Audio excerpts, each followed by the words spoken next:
بیٹیوں کے گھر بسنے دینے میں اور نہ بسنے دینے میں سب سے بڑا کردار ماؤں کا ہوتا ہے۔ بیٹی کو سسرال میں راج کرنے کے لیے اپنے خاندانی ٹوٹکے بتانے اور اپنے ہاں کی پٹیاں پڑھانے سے بہتر ہے اسے سسرال کے ماحول کو مکمل طور پر اپنانے دیا جائے۔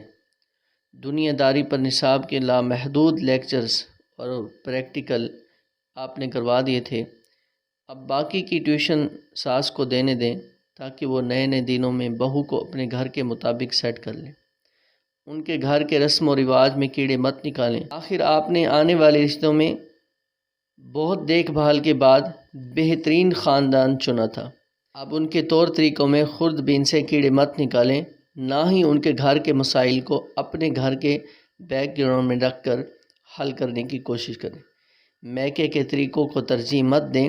بیٹی نے اب اس گھر میں مستقل رہنا ہے تو اسے وہاں کے طریقے سیکھنے اور وہاں رہ کے اپنی جگہ بنانے دیں۔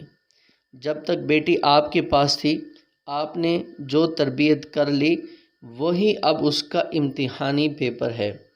آپ نے تربیت میں اسے سوئی بنانا سکھایا ہے یا قینچی، یہ تو اس کا جوابی پیپر بتائے گا۔ اسے بطور امداد چیٹنگ نہ کرائیں، نہ ہی اپنی فون کالز سے آبجیکٹیو بوٹیاں فراہم کریں۔ ہاں اور نہیں کے آپشنز کو بیٹی کو خود ٹک کرنے دیں۔